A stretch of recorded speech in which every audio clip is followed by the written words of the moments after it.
Cory Arnold is the creator and host of 12 Tone, a YouTube channel discussing music theory in a unique and engaging way.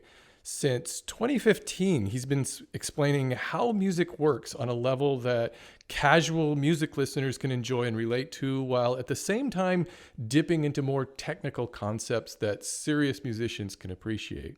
12 Tone's Understanding Songs series breaks apart, say, why Comfortably Numb has the ability to reach people on an emotional level, or why the Imperial March in Star Wars is so effective.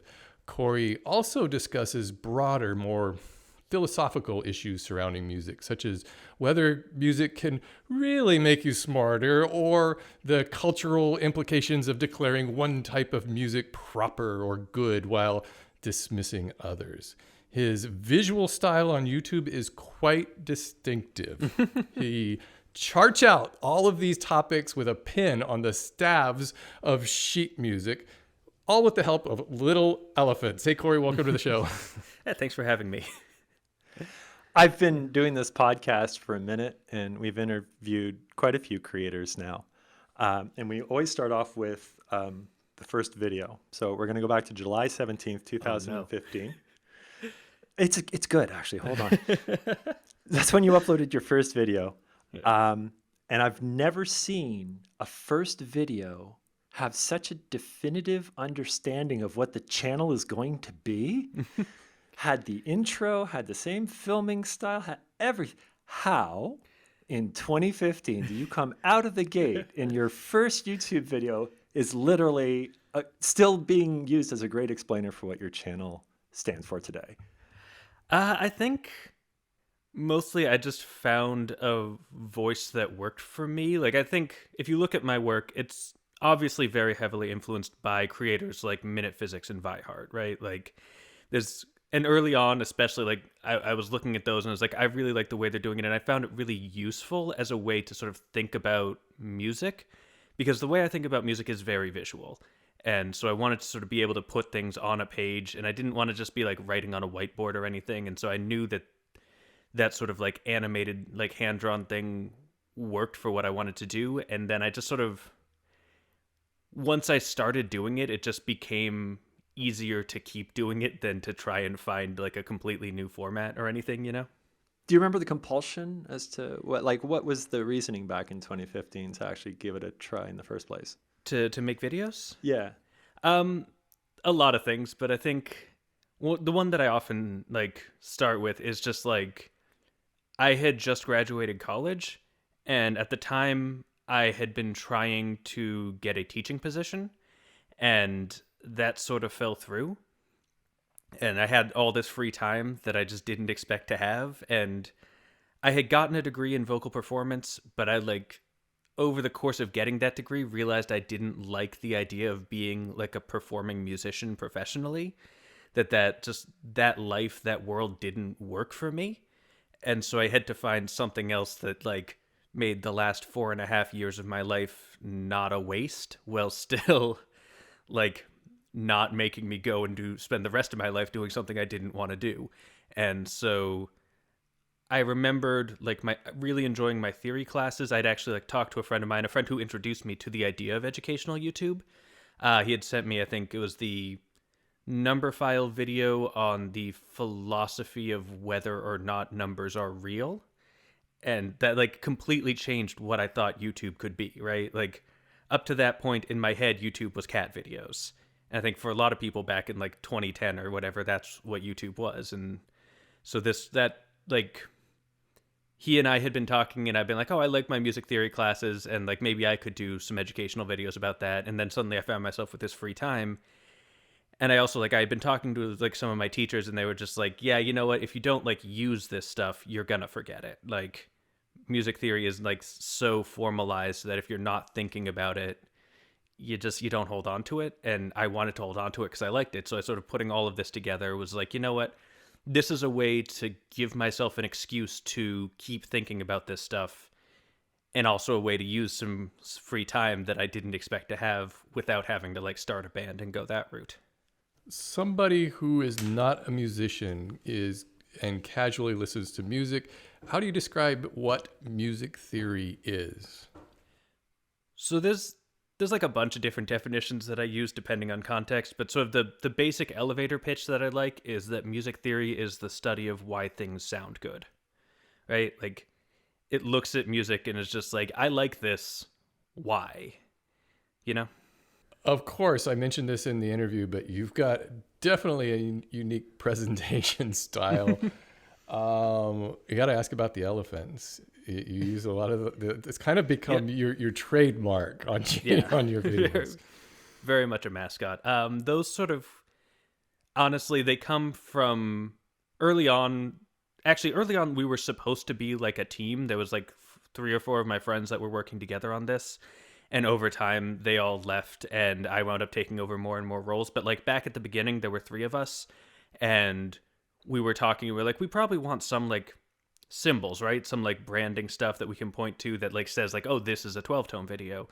And we had been working on a video, some introductory videos, and one of them was about notation. And the way that we were talking about like the treble clef and the bass clef, the lines of those, and remembering what the notes were on the various lines, we wanted to use mnemonics because that's how we normally do those. But like the mnemonics we knew were kind of bad. Like the default one that most people I think get taught for the treble clef is like every good boy does fine, and that's fine. It's not good. Like you remember it, but like And face. It's not fun to say. Yeah, face is the other one. Yeah. And then, like, for the bass clef, you usually just, like, rotate the other one, and like, good boys do fine always. And it's like, whatever, I don't care. There's like, some really questionable versions of those, too, yeah. in there. Oh, yeah, for sure. But we wanted to sort of come up with our own, and a friend of mine for the bass clef recommended Gummy Bears Don't Feel Anything, which is one that he used with some of his students because he taught kids, and we thought that was really fun, but he didn't have one for treble clef. And so we went back and forth, and eventually I came up with elephants grow big dangly faces. And so then we had these sort of 2 mnemonics, and we're just like, what if we just used that? And we just used elephants for the thing, and then threw gummy bears, and we used to use those more, but over time they sort of moved to just be at the end of the video. And it's this completely, like, this weird thing we do at the end of every video where, like, after I'm done, like, drawing all the links and whatever, my sibling just, like, throws some gummy bears on the page, and no one really knows why anymore. But, you know, that is why. But yeah, the elephants come from that. Do you have any formal training as far as drawing or illustration is concerned, or is that just labor of love? No, I actually, like, wasn't the original animator on the channel. Like, I wasn't confident enough in my drawing. So if you go back and watch, like, the first 6 months or so, that's one of the other people I was working with was my friend Emmanuel, who I went to college with, and he had like fantastic handwriting and like was a great artist, and he was right-handed. yeah, he was right-handed. Yeah, so that answers that. Let me just take that question off the list. But yeah, no, you still see his hand in the intro because like the videographer we worked with for the intro like had already moved on by the time I took over animating, so we didn't want to remake it.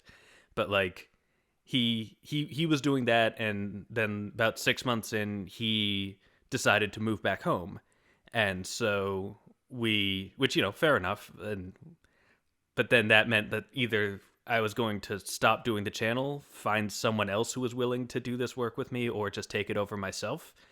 And at that point, I had already gotten comfortable enough with a lot of the other processes that I was just like, I'd rather not be reliant on anyone else if I can avoid it, so I'm just going to do this myself.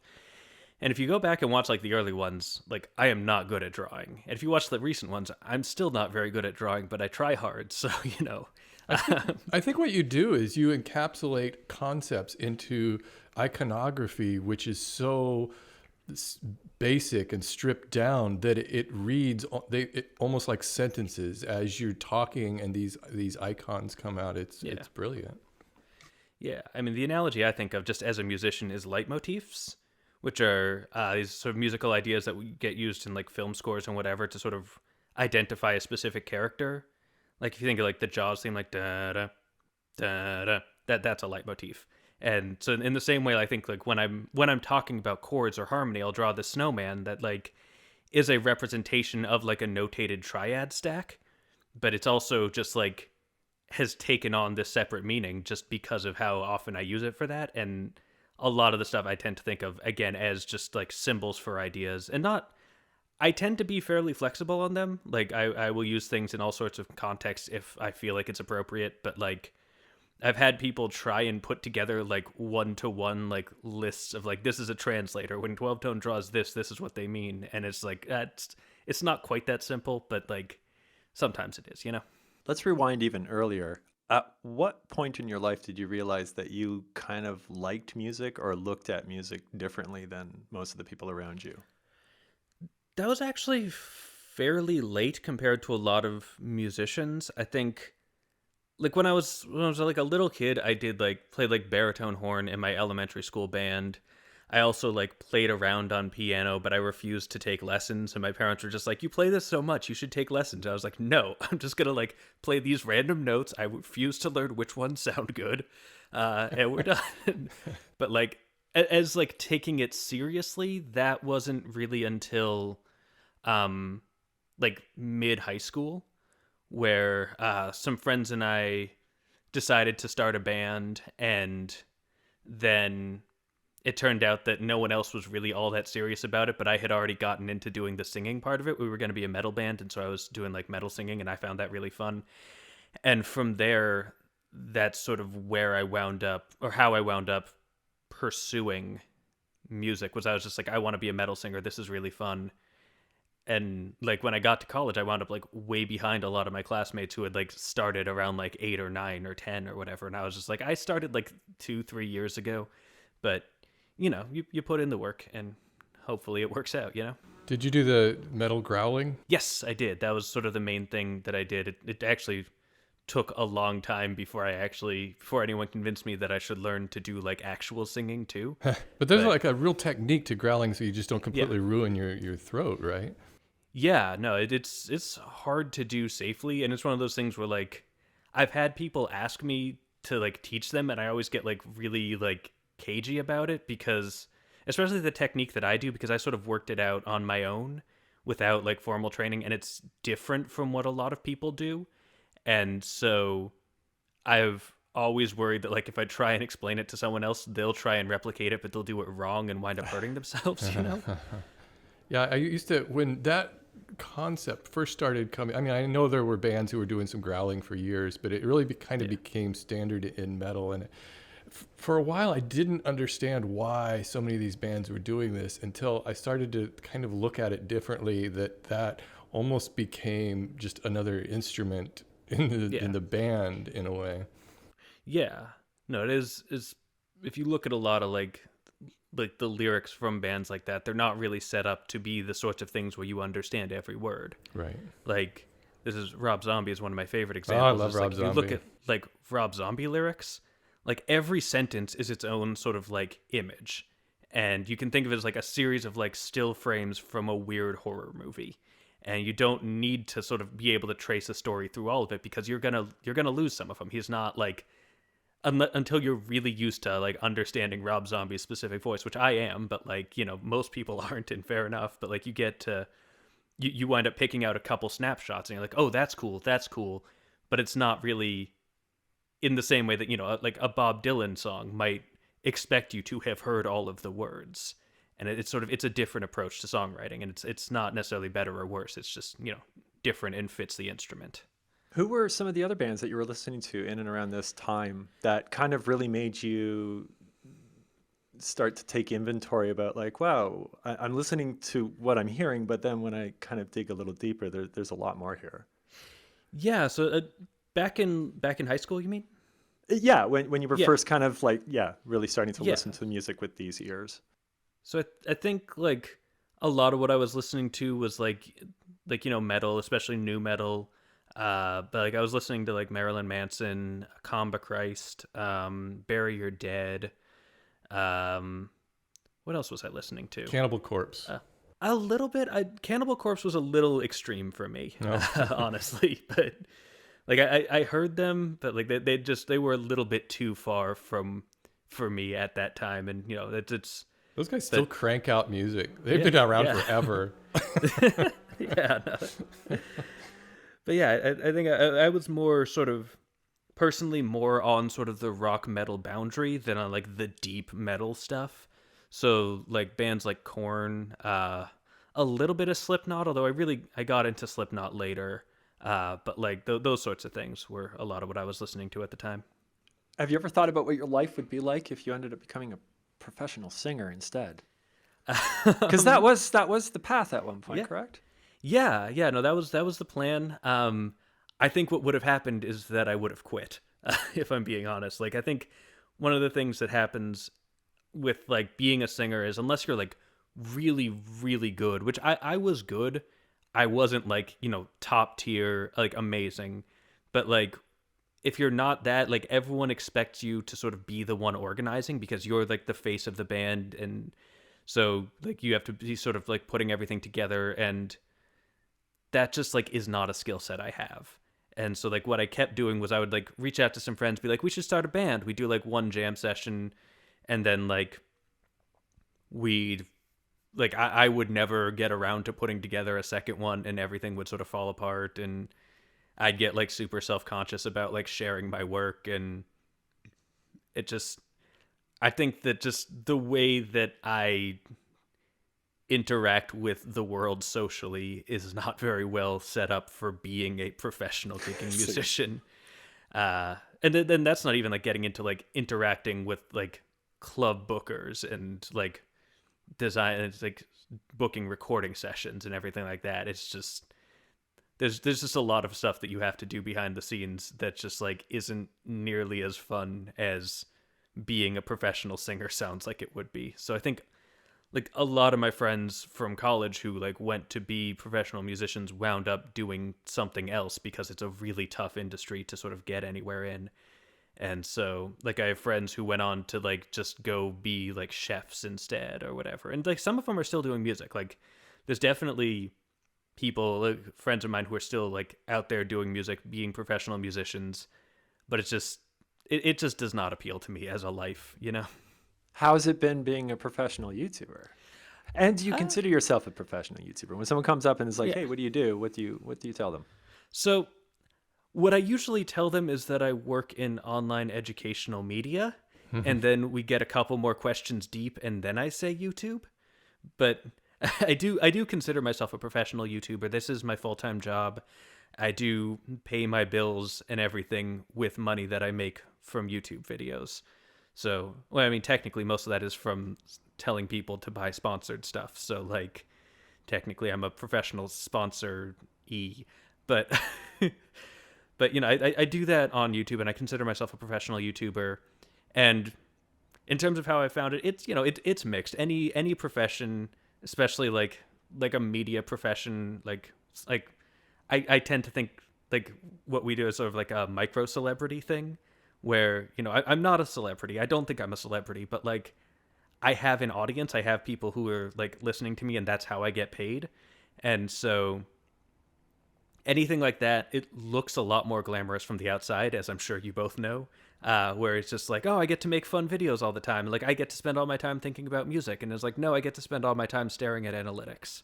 And Editing video and Yeah. deciding what thumbnail to pick. Yeah, no, so much time goes into like thumbnails. It's just like And you have a certain level of anonymity too, because you run a faceless channel. And I'm sure people, as soon as they start to hear that voice, they might recognize you. But you probably can even walk around VidCon or any of the big conferences and people wouldn't recognize you. Yeah, I mean, I have done like a couple face reveal things. Like I did a couple live streams on Adam Neely's channel a couple years back. I have a side channel where I've posted some like vloggy stuff, which I usually do face to camera. So like my face is out there if people want to find it. And I have once or twice if you count at VidCon, but VidCon doesn't count. But like once in like the normal world had someone recognize me. I went to the Apple store, and the person like checking me in was just like, do you do music? And I was like, yep. And it's like, do you have an affinity for gummy bears? And it's like, oh, okay. You've seen my videos. And I mean, they were chill about it. That's like, which I appreciate it, cool. but it's just, yeah. And that's like the only time that's ever happened. And like once again at VidCon, after I had done a panel, I was going up an elevator and someone going down, or escalator, and someone going down the other side was just like, "Hey, I love your videos," and I was like, "Oh, thanks." But yeah, like, for the most part, I mean, I don't have like a huge enough audience that I would expect random people around my neighborhood to recognize me anyway. Like, I'm not like Mark Rober or anything, but like, I definitely have a fair amount of anonymity from that, even compared to like friends of mine who do have like similarly sized channels. Do you see any time where you might change that in your videos and start, talking right to the camera, or do you think you're just going to constantly keep it this format? Probably not. I mean, I think partly at this point, just like from a professional branding perspective, like that radical a shift would be pretty noticeable and would probably lose me a lot of like, but like, it's also just like, it's a style of communication that I've gotten very comfortable with and that I sort of understand the nuances of better than pretty much anyone on earth, right? Like, this is one of those like things that comes up where like I'll talk to people about like video editing, and like they'll be talking about things like, chroma keying and like color balance and like temperatures and whatever, and I'm thinking about like taking clips and then speeding them up to match audio. And it's just like, I think there are like 3 or 4 people in the world who could realistically teach me all that much about the sort of editing I do at this point. And that's not a brag. It's more just that I do a really weird, obscure thing. Like, well, you've just put in the reps. Yeah, just doing it. no, I've been doing this for like 6 years, and like I will occasionally like learn about like a feature of Premiere that I didn't know about. But like it's been a while since even that's happened. But like I'm sure if I sat down with like Henry Reich, like he could teach me some stuff. But like not most video editors, On a real basic level, what is your production like? I assume you record all of the audio first and then do the drawings to match that. And how does that work? And how long does a typical video take? So a typical video, generally I do over the course of a week. I sort of have like an idealized version of a schedule that I try to stick to as much as I can. So like Saturday, I will try to get the script finished by, and I'll usually have been researching that beforehand. I don't really count research as production. That's more like pre-production stuff. But like, I'll try to get that done on Saturday, and that's these days usually like, I don't know how many hours. It's I'm sure you guys both know, like with like script writing or whatever, like so much of that is happening in the back of your head when you're not like actively focusing on it, that it's really hard to like say how much time it took. You're not punching in every time you sit on the couch and think about something for an hour. So much of that happens like you're taking a shower and just think it's like, oh yeah, this chord kind of looks like this chord. I better log 5 minutes of research time on my time card. Yeah, no, that's just not how it works. And so like I always get a little cagey about like pinning down exact amounts of time for that reason. But like usually by Saturday I'll try and get that done. Sunday is like recording. Which is usually sitting. That's about half an hour of actual recording and then a couple hours of editing. But of course, throughout this entire process, I'm revising the script in my head, and I will go back and re-record things. But like once I have that, and once I have all the audio edited, then I'll sort of sit down and write out what I call the animation directions, which hopefully fairly self-explanatory. But what I'll do is I'll just listen to each, listen to the audio, and for each like idea, I will just decide what I want to draw. And that is honestly like the most stressful part of the process. That's the one that like is hardest to focus on, because it's like, it's creative work, but like it requires like creative engagement, but like because there's so many of them, each individual one probably isn't that important. I just have to have some good ones. And so it's not like a highly rewarding one like script writing can be. So like that one, what I'll usually do is I'll like set like a 20-minute timer and just go, and then just be done after 20 minutes and go take a break. And I usually get like 3 to 4 minutes of like actual finished audio directed per 20 minute. So, you can think like 5 to 7 minutes per minute of final footage for that process. And that usually takes like Monday. Sometimes it'll go into Tuesday because I just don't like doing it.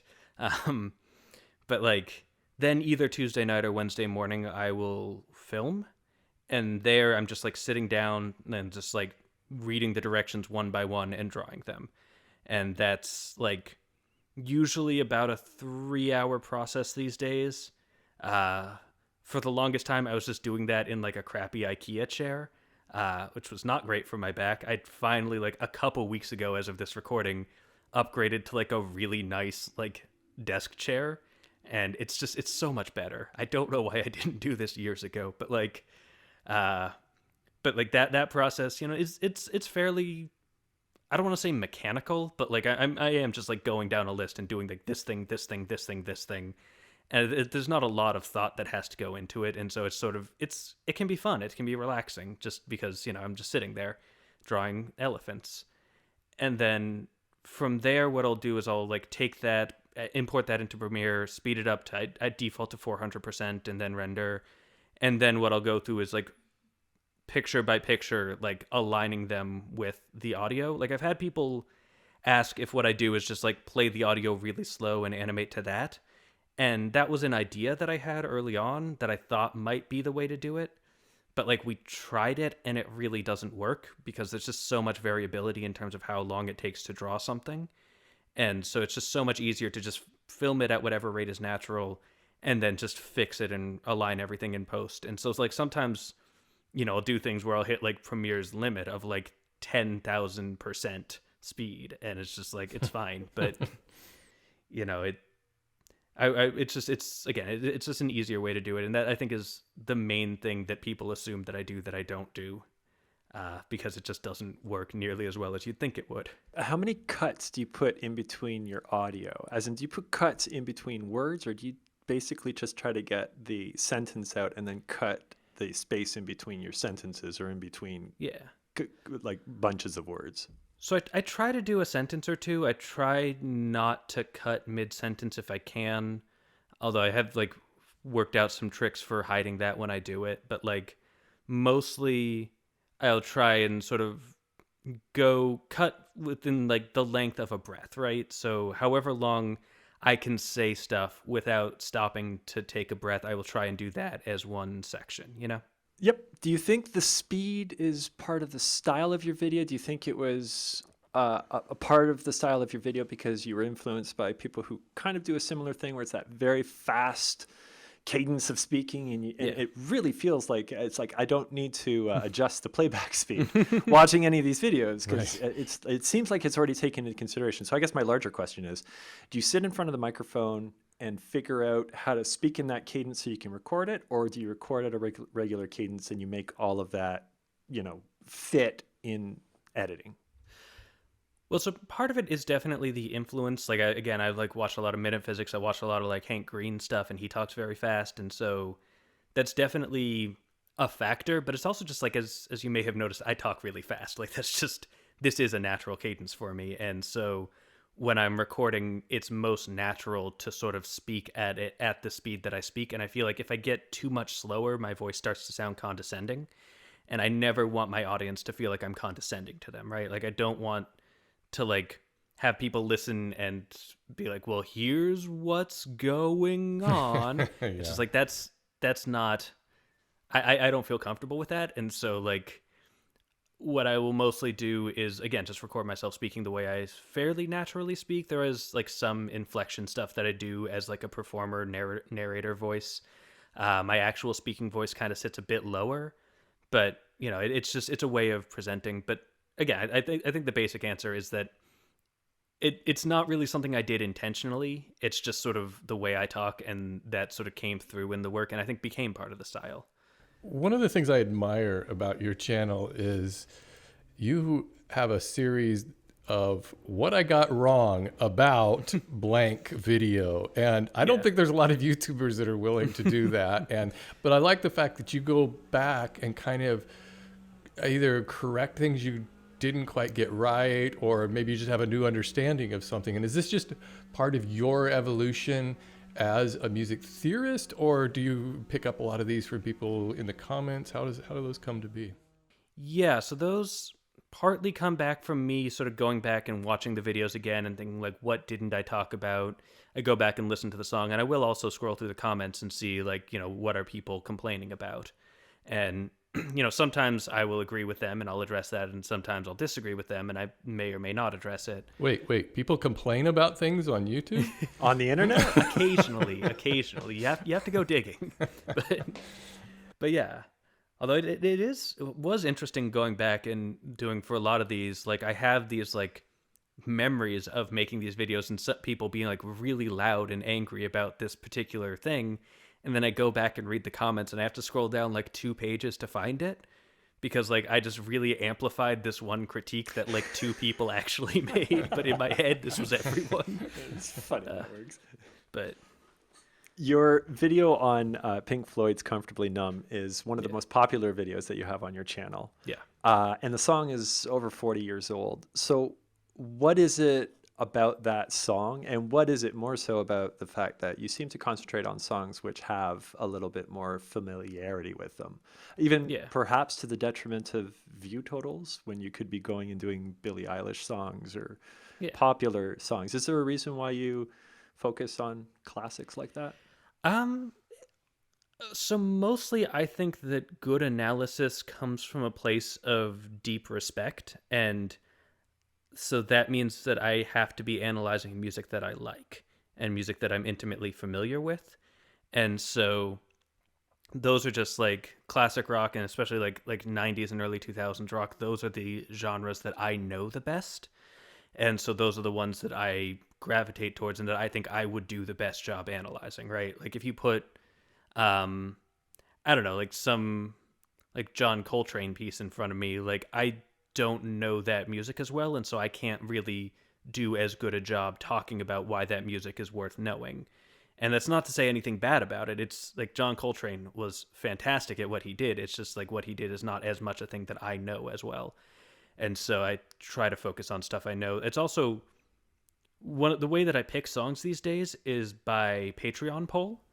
And so I'll like pick the things that go on the poll, but then I'll put it up and people will vote on which ones they want. And so I tried to put a Billie Eilish song on it once and people were just not into it. And so like this sort of, now that I've cultivated an audience that wants classic rock stuff and wants like 2000s era rock stuff, like that sort of reinforces itself as well. So even if I wanted to branch out, like I can, because I can put whatever I want on the poll. I could put 4 Billie Eilish songs on it. They can't stop me. But like but because of that, like it's harder to sort of branch out into other things at times, which is good and bad, because I think one of the benefits of the poll that I've found is that it gives me like an early warning system if people don't care about a song, right? Like I put Piece of My Heart by Janis Joplin on there at one point, and like I thought that song would be super popular, and like it got like 10 votes maybe, and it's just like I don't understand that. I think Piece of My Heart is a fantastic piece of music, and I thought people liked it, but like it didn't work. And so I have this early warning that says maybe don't do that one. And that back before I was doing the poll, like I did Like a Stone by Audioslave, which was like a hugely popular song among like my cohort at college. Everyone loved Audioslave, everyone loved Chris Cornell, and Like a Stone was like one of the big songs we talked about. And thus like I did the video and no one clicked on it because no one remembered that song. And it's so like, and so I was realizing that I was sort of in a bubble on that one, and this gives me a way to get a sense a little bit of what's outside that in terms of my own understanding.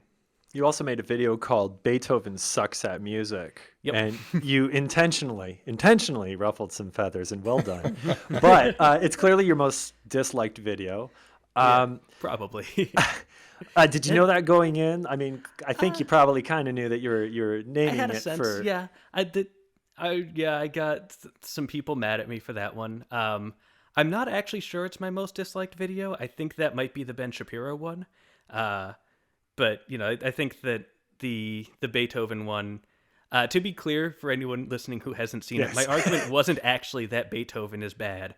My argument was much more about the way we form canons and the way we wind up with this set of composers, especially like classical composers, especially dead white Germans, who we're just not allowed to say are bad. We're not allowed to be like, this person didn't make good music because we've just agreed objectively that they do. And obviously canons exist in other forms too. Like, if I'd called the video Led Zeppelin Sucks at Music, I think it would have been even more disliked. But like, like these sorts of ideas of, especially like the Western classical canon, and how Beethoven, Mozart, Bach, these figures have sort of become effectively deified in ways that are not great. And that was sort of more what the video was about than actually arguing that Beethoven is bad in any sort of objective sense. Just to be clear for anyone more of a listening who case hasn't of seen it. privilege, and there was a whole bunch of people who probably could have been creating amazing music back then who weren't encouraged to. And yes, go watch the video if anybody had an issue with what that last question was.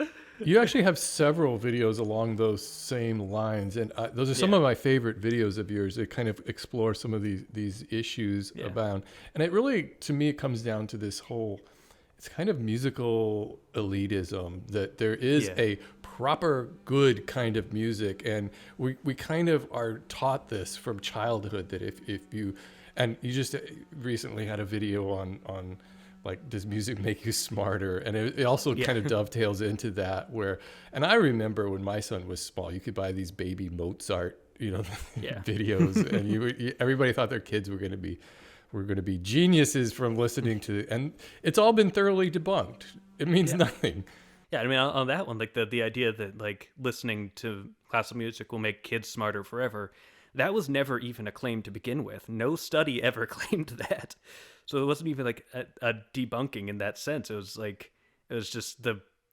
just wasn't true. No one ever said it was true who had done any sort of research on it. It just like got into the ether somehow. And it was just Baby Mozart Company they were the saying. They were like, hey, it's perfect. It's great for your kids. Classical music will make them smarter. I think what struck me the most, and I hadn't thought about this before, and I think you nailed it, is when you made the point that a lot of schools will try to retain funding for music by kind of citing that, well, music makes kids smarter, so by keeping these music programs, your kids are going to be able to do better at science and math, which is like totally discounting the value of music on its own, that its only purpose is to serve the higher values of science and math.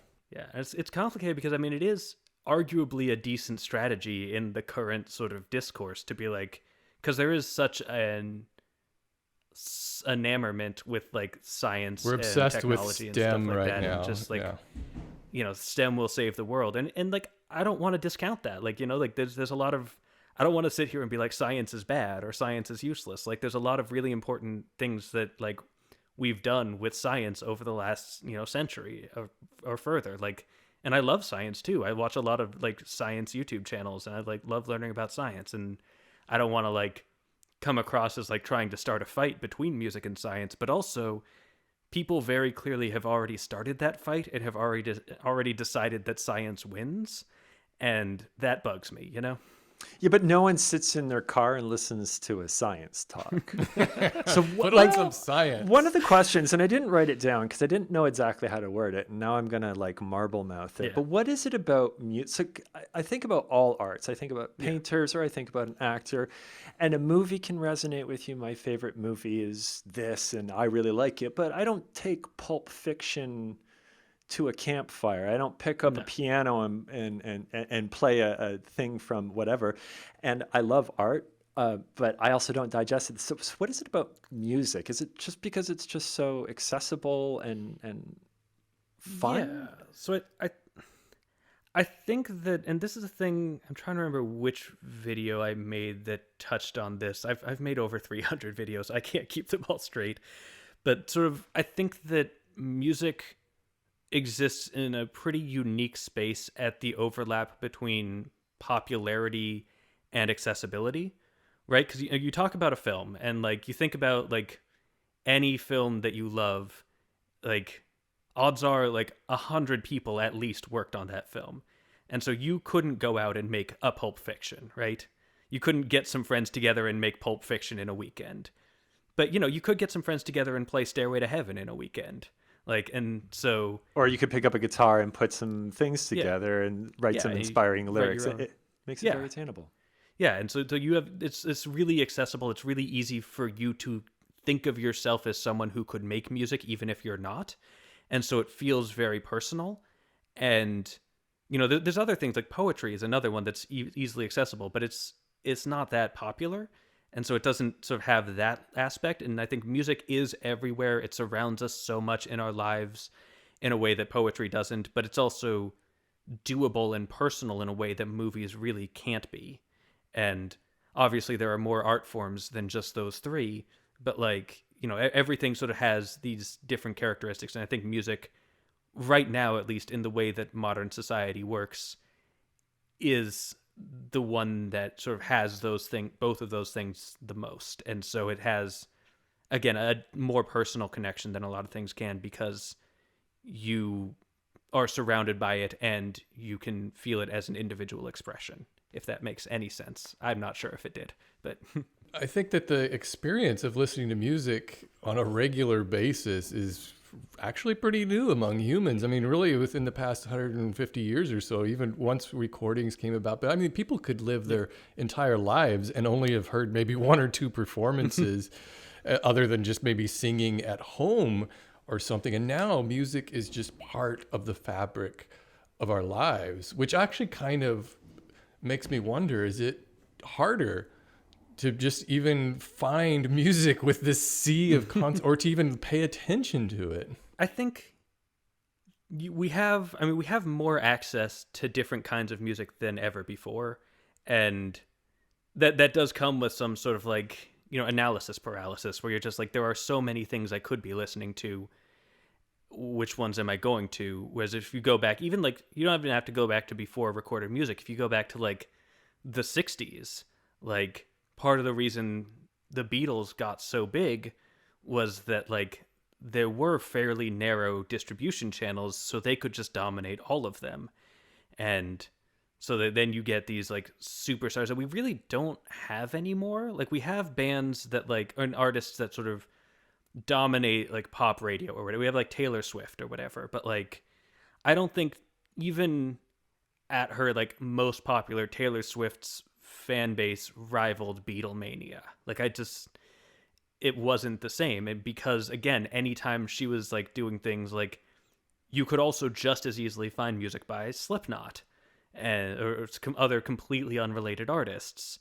And so the distribution channels have opened up, and it can make it really hard to find exactly what you're looking for, but it makes it easier to find other things that you might not have known you were looking for. Like I recently found, just through YouTube recommendations, a band called the Shaolin Afronauts that does this really cool instrumental Afrobeat music that I was not like searching for, but like because it happened to pop up in my YouTube recommendations, I listened to their album and it was really good, and now I really like them. And so I think it's harder to be intentional, but a lot easier to sort of just ride that wave and see what you can find, if that makes sense. Does popular music today suck because I'm an old man, or does popular music today just suck? More because you're old. Like there's a lot of good research on the cognitive side of this that indicates, for various reasons that I'm not an expert on, and so I'm not gonna like cite the specific results, but like basically the music that is popular when you're about like 13, 14 sort of gets imprinted on you and winds up feeling like the best music forever. And so like, again, I'll go back and listen to like Rob Zombie, and like, I wouldn't say that Rob Zombie is a better artist than Billie Eilish. I wouldn't say he's worse either, but like I have a definite preference for Rob's, although I do really like Billie Eilish. She does great music. I probably should have picked a different example. Like, in that same sort of industrial vein that Rob Zombie did too. God, that was a terrible example to pick. But yeah, like if you look at like the research, like modern popular music is probably pretty different from what was popular music when you were growing up. I don't know exactly how old you are, so I don't know what that music is, but you know, it's probably pretty structurally different, and you've sort of learned to associate the structures that you grew up with as the good ones. And so you then hear things that don't have that structure, and it's harder for you to appreciate them. That doesn't mean they're worse. It just means they're not for you. I started to fall out of touch when music became less about composing albums as stories and And it just became about transactional singles and say, hey, go get my latest single on iTunes. And it's 99 cents. And I remember saving up and then a band releasing an album and it being more of a like producing a movie versus just producing a bunch of videos on YouTube. And I do that. So I'm certainly not, but they're two completely different things. And I get so again a little tongue in cheek about the old man thing, but it is true. It's very hard. I grew up listening to rap music, so I'm mid 40s. But I grew up listening to rap music in the early. I was enamored by NWA and all of that because it was music that was coming from a place that had a message which I had never been exposed to before, and it was raw and real and different and whatever. Yeah. And I listened to what a child is listening to now. And I get that I'm making a vast generalization, but it seems to be a little bit more about consumerism or like what I have or da-da-da. And I get that I sound like that old man on the lawn waving his cane, but it's hard to listen to someone for the 50th time talk about how much money they have and stand in front of a Ferrari for a musical genre, which I have so much respect for. It's very weird to be like, it's because I'm old that I don't get this. Yes, and that's fair. It's worth recognizing, I think, that like that music is also still out there and still being made. Yes. Right? Like it may not be the easiest stuff to find on the radio, but the radio is less and less representative of what average people are listening to. So, like if you look at someone like to pick a modern rapper, Kendrick Lamar, like I would not describe his work as mostly being like, look at how much money I have. Absolutely. And so that stuff is still there and it's still very popular. And I also think it's easy to sort of forget that bad, boring music existed back then too. Like, no, it didn't. If you go back and look at like like the top single, like or the top 100 singles from like the 1960s, like half of those are songs I've never heard of because they just did not stand the test of time. And so we remember things like Stairway to Heaven. We remember things like Straight Outta Compton because like they had an impact and they had this staying power. And what we're looking at now is music that hasn't had time to sort of go through that like sieving and reduction process of like weeding out the things that just don't last. And so it's easy to sort of romanticize what there used to be because there used to be like really good stuff and there also used to be bad stuff, but we don't talk about that. So we only talk about the good stuff that's there, but now we talk about the good and bad stuff because we haven't had as much time to work out which is which. I think it's important to keep seeking out new music. I'm constantly doing this. And like Billie Eilish, I love Billie Eilish music, excuse me, because it was, when she came out with Bad Guy, it was just, to me, so minimalist and so different that I just loved that. And so now, you know, over the past 10 or 15 years, I'm like, almost everything I listen to is more newer music. I kind of feel like I've listened to all the other stuff enough. And so I think it's good that we keep at it.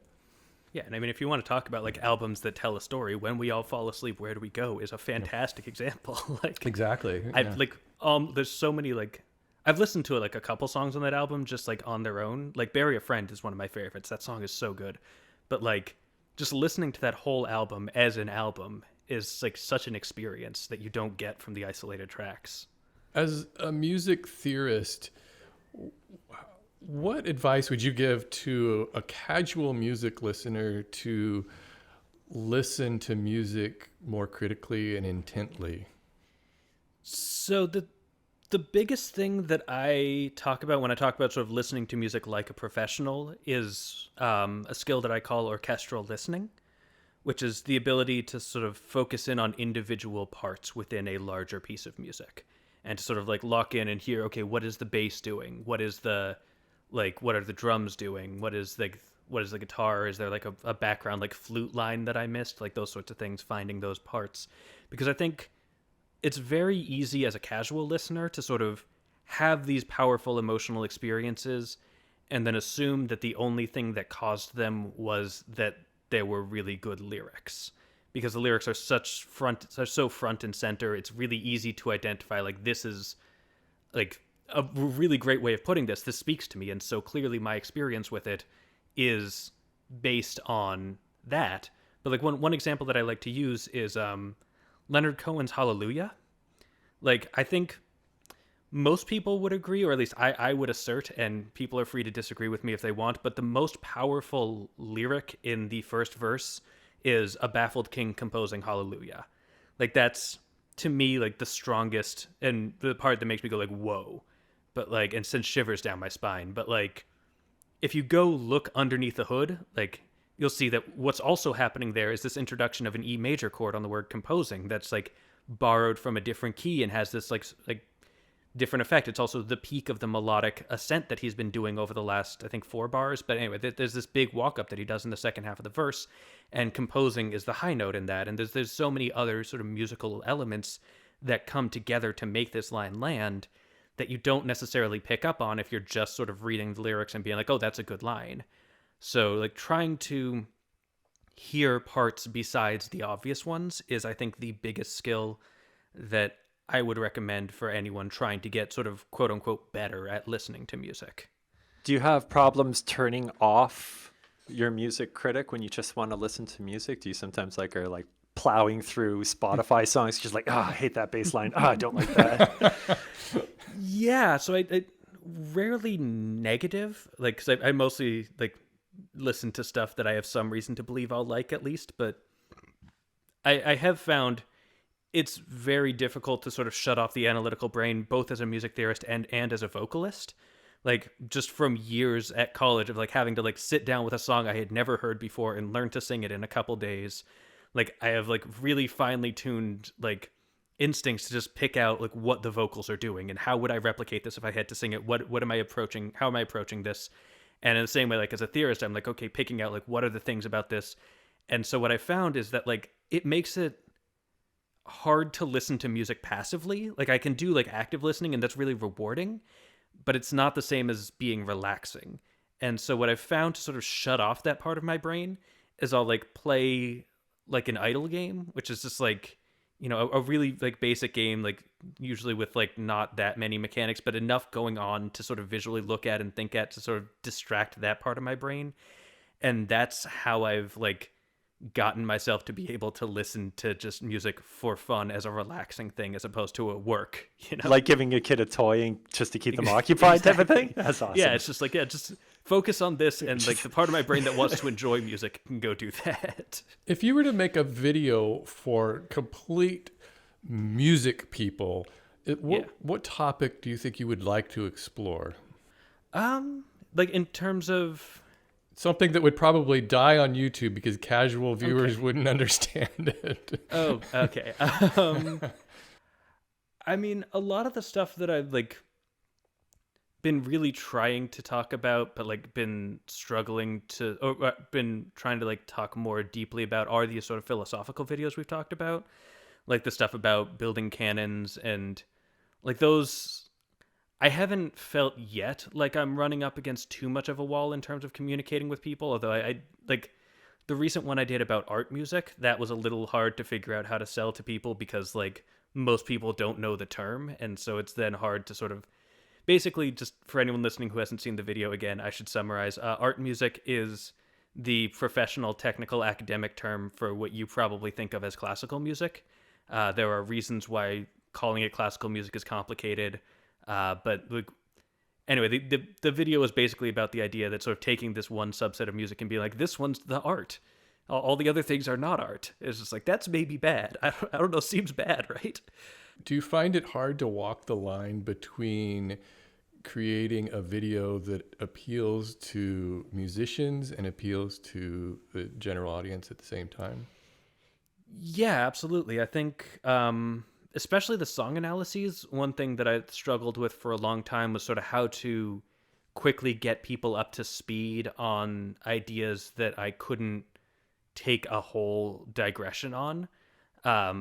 There's some things that I just have to assume people know, right? I can't every video explain what a chord is. I just have to assume you have that level of musical background.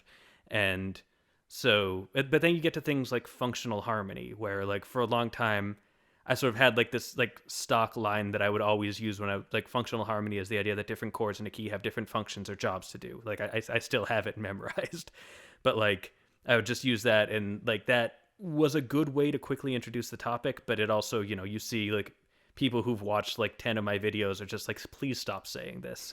And so that's sort of what I tried to do then, was sort of step back and figure out how to describe the ideas without having to use the terms.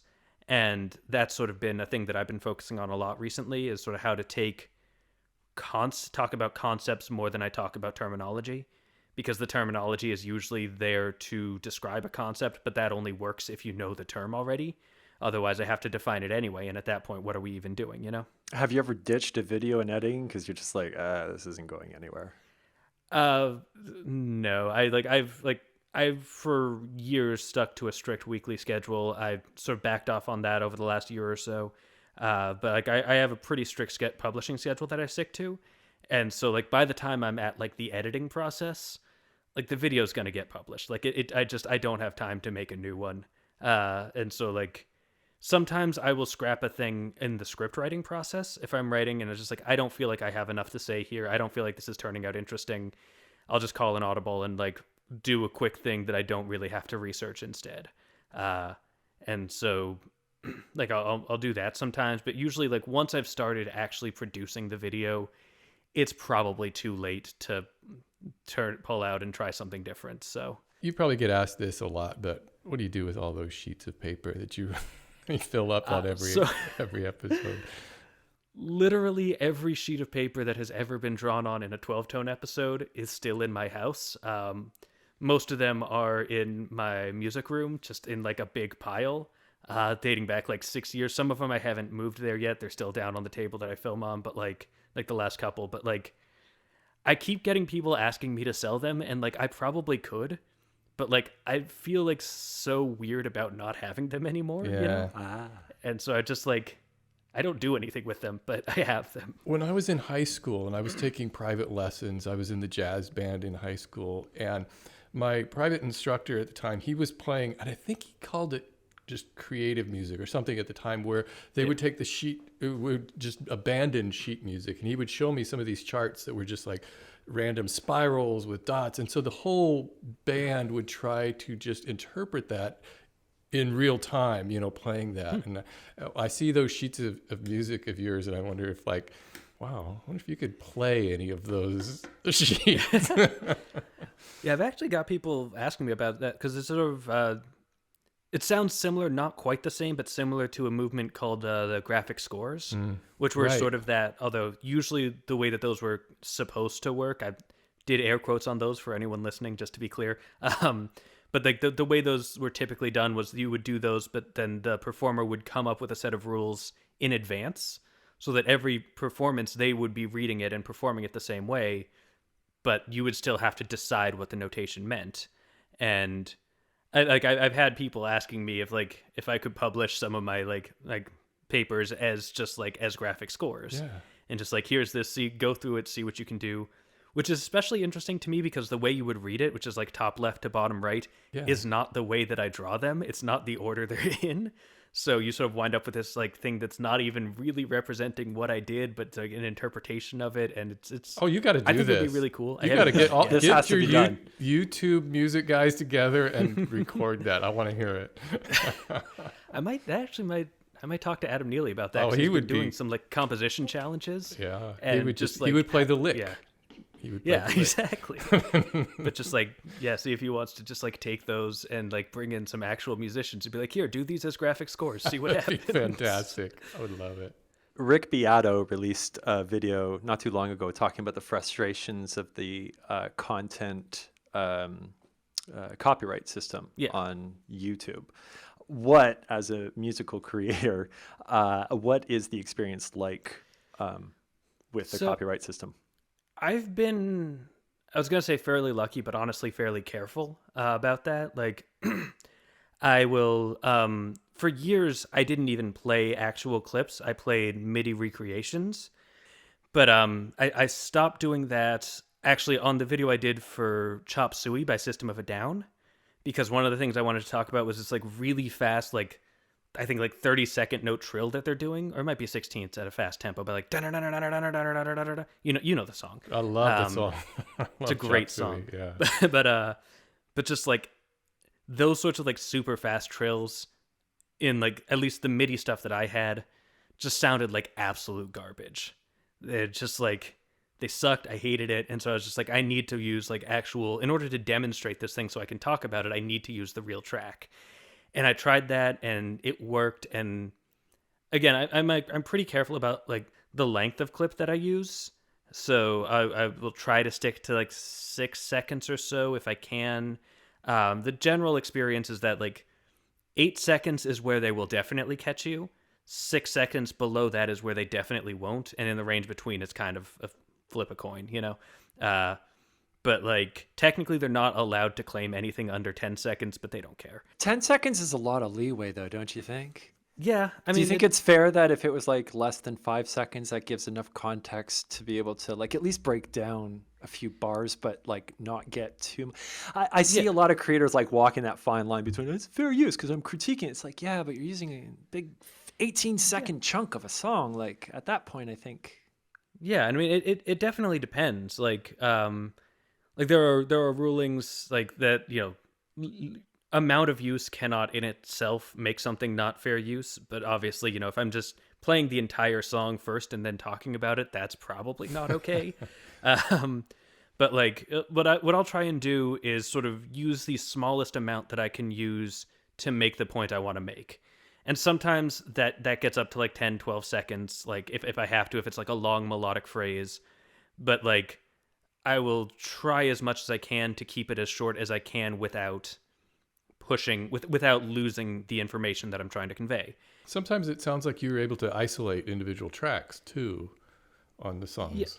So that's not me isolating mostly. That's a lot of times, especially for more recent stuff, those tracks are just out there. Oh, okay.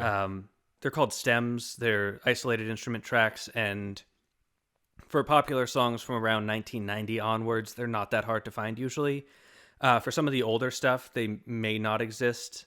So I've found websites that will do like professional recreations, which I will use. You can also sometimes find at least like a track for the voice and a track for the other instruments as well. Like that's not that hard to find.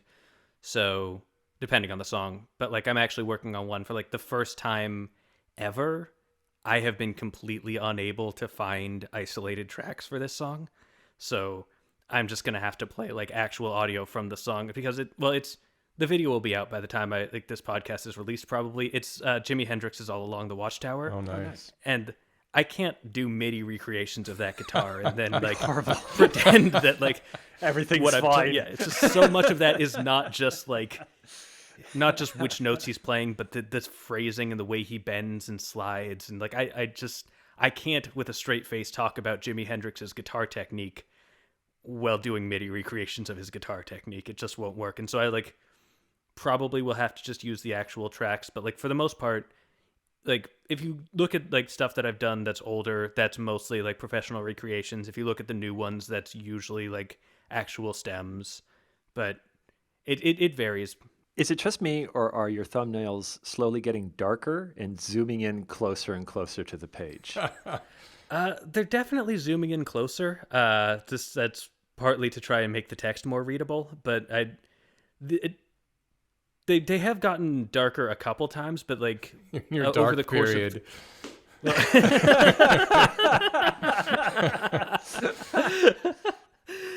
But yeah, basically, like if you see like noticeable like changes from like one video to the next, that's because I got a new camera. Usually, like there's a couple times in 12-tone history where that happened, or I like found a new setting. But like these days, the vignette, the sort of brown coloration I do around the outside, I just have saved as a preset, so that's always the same color. How much time do you spend on your thumbnails? Well, drawing them not that much because you know that. But figuring out what the right drawing is and yeah. figuring out the right combination of words. And do you ever double up your words that you use in your thumbnail in your title, or do you keep those separate? I tend to try and do two because I figure, you know, you have two separate shots to try and get someone's attention. You might as well use both of them. So I try to sort of view the thumbnail these days as like a second title that sort of one piece of advice I got from a friend a long time ago is like, people read thumbnails, YouTube reads titles. And so you think about like trying to get like keywords in or whatever, which I mean, these days I'm pretty sure they're reading thumbnails too. Like, I'm pretty sure they have that level of like Yeah, they do. AI just like reading technology, so they can tell what you're. Although I don't know with mine because they're handwritten, so who knows? But Well, they listen to the videos actually, so they That's can true, pull too. out. Yeah, anything that you're Yeah. saying in the video is a keyword in itself now. that's So that's yeah. true. But yeah, and that so I tend to think of like, if I want my thumbnail to sort of grab you, and I want you to be able to look at the title and get a bit more context about what's happening. And if the title is just the same thing as the thumbnail, then I'm just giving up that opportunity for no reason. Talk just for a minute about the community of YouTubers making music theory videos. You guys seem to be real tight. It seems to be like a really strong Yeah. community on YouTube. Yeah, I mean, there's like, it's a weird thing that happened. Sort of, there were some precursors. Wow, that words are hard. But there's some precursors like Michael New who were doing it before. But sort of, if you look around like 2015, 2016, that's when I started publishing. That's when Adam switched to doing video essays. That's when Rick switched to doing video essays. That's when 8-Bit started publishing. That's around when Sideways started publishing. I think that's when Amy started publishing. Like, so there's like this like half dozen or so of us, or this handful of like creators who just like simultaneously we're just like, you know what, this should be a thing. Yeah. Like, I'm sick of this not really being a thing, so we're gonna make it. And we sort of all came up at around the same time, and we all sort of like got recommended each other's videos because YouTube was like, oh, you're doing music theory videos, you might want to watch this other music theory video. And so we became aware of each other. And Jake Lizio too, I forgot to mention him, but he's great. Signals Music Studio. But anyway, like we all sort of came up and became aware of each other and sort of got to know each other, and like all of us were thinking of what we were doing as sort of this isolated thing, and then we sort of found out about each other and we got talking, and so that sort of became pretty close knit. Like we're not like all friends. Like, I don't think there's like a lot of like huge conflict or anything, but for instance, I don't know Rick Beato that well. Like, he and I don't really talk, and that's not like a negative on him or anything, but we haven't really connected in that way. Like, we haven't really talked, but like, I like at this point, like Adam and I are like, we DM each other all the time. We're like, Adam is like represented by my management company too, and so like on that Slack we'll just send each other messages about things. And like, I've had him show up, like feature in multiple videos. I've done like responses to his videos, and like I have similar like channels to like Sideways and Amy Nolte and all of this stuff. So I'm actually like, and this, I don't know the timing on this, so it may or may not be out, but it probably won't be out. Academic publishing goes super slow, but I'm actually like working on a chapter for the Oxford Handbook on Public Music Theory about music theory YouTube. I'm co-authoring that with someone who actually knows what she's talking about, but like we are just like doing like final revisions now. So yeah, that's sort of been a big project. Now that I say that, I'm not actually sure what the NDA situation is on that. I think I'm allowed to talk about it. Let us know if we can cut it out. We've got a week here. But I think you were ambiguous enough, but yeah, Yeah. if there's any Yeah. concern, we could Yeah. certainly. But yeah, no, it's sort of been, so I've been spending a lot of time thinking about it, and like learning about the history of this stuff and sort of how this community came into existence. And it is, again, like you said, it's a really strong community. It's not just like it's a bunch great of to people see. doing things. Like, we all know each other and we all watch each other, and we're all like, friends with each other. A lot of us support each other on Patreon, and That's fantastic. it's a whole big thing. Where do you see your channel heading in the next, say, 5 years? I don't know, honestly. Like, I'm definitely like at a point where I don't know that I like want to still be doing what I'm doing in 5 years, but I don't know that I don't either, right? It's sort of, I mean, I've never been good at like planning super far ahead, right? Like, so much of my life has just been me picking a thing and hoping that thing works. And YouTube is great for that, because opportunities will arise, and you'll hit upon something all of a sudden that you never thought about. Yeah. Yeah, like I think I mentioned before the show that I have my own podcast with Noah from Polyphonic. It's called Ghost Notes. Get that plug. But like that was just something that happened because like we were hanging out and we're just like, hey, I like talking about music with you. We should do a podcast. And that took like a year from when we had that idea to when we actually started doing it. But like, it sort of like, it opened up all these opportunities, and like, now we're like doing it more often. We've like, picked up our pace. We're doing more like guest episodes and stuff. And so it's been this whole big thing that I think is sort of, honestly, like, I don't know your experience. Well, I this, can totally relate to that. Oh my God, that's our podcast. It is the most exciting thing. The fun to work ratio is so much higher with podcasting. And part of that is, again, like I have someone doing the editing for me. So literally all I have to do is record the conversation and then just like go back and listen to it a month later to double check that the edit is good, which it always is. And so, you know, it's a great title for a podcast, Ghost Notes. I love the concept of a note that you hear, but it doesn't even exist, you know? Yeah, we went back and forth a lot on that. We had sort of one that we had sort of wanted to do was Off the Record, but of course there are already like a dozen podcasts called Off the Record. So we were just like, had this brainstorming session where we just like threw back and forth different music terms until like someone suggested Ghost Notes, and then we were all like, yeah, let's do that. That's good. Is there a technically brilliant band who you can't stand? Yeah, plenty of them. Top three? The go-to example that I always use here is Tool. Tool. I was going to say the same thing. Yeah. Which, and I mean no disrespect. If anyone listening likes Tool, that's great. I'm not trying to take that away from you, but like I always feel one of the things, like I get people asking me to sort of analyze Tool songs, especially Lateralis, and what I always feel when I listen to a Tool song is that someone is just like sitting next to me, sort of like nudging me and be like, do you get it? Do you get it? Right. Do you see that? Do you see what we did there? Do you catch that part? And I feel like instead of being able to go in and find what I want to find in the music, I'm sort of being led by the hand to like all of these cool things that they did on purpose and that I have to recognize and understand. And that's just not really appealing to me. And again, if you like Tool, great, have fun, not trying to take that away from you. I don't. Well, you actually had a video on how to write good songs, and one of those things was try to avoid being overly clever. Yeah. Yeah. Yeah, that was, yeah. It starts to become part of the band's culture where it's like the fan base is like, yeah, we like Fish because they're just so next level. Like you don't, people who don't like Fish don't get Fish. And then that becomes a thing. And it's like, in order to like it, I need to sit here.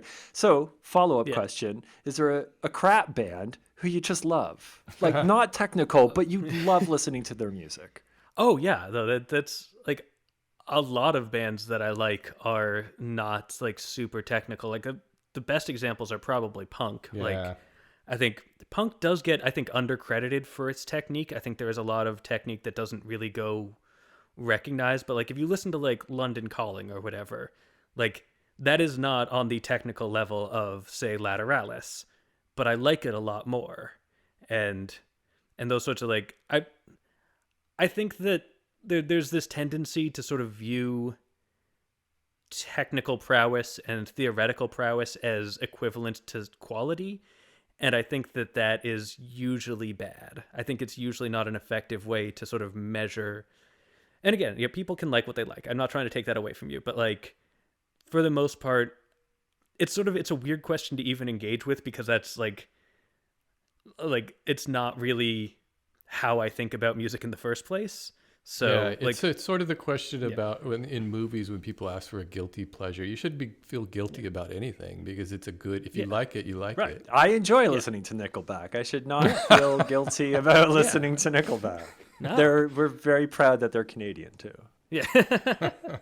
Yeah, no, there's a lot of Nickelback stuff that I like. Not Photographs so much. Like that's the one that everyone dunks on, and like that's not my favorite Nickelback. That one song. deserves like, to be dunked on. That one's not great, but like they have a lot of cool stuff. Do you have people that literally try to qualify their favorite band through you? Like they'll be like, "Hey, you must love Primus, right? Primus is my favorite band. Tell me you love Primus too." Yeah, Primus sucks. No, yeah. Primus does suck.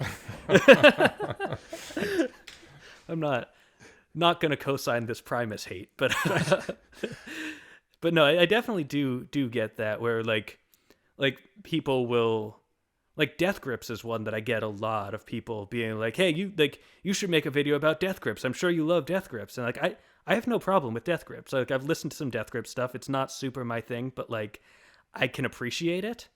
But like there's this idea like people who really like it are like, "Oh, other people who also think a lot about music are going to like the things that I like."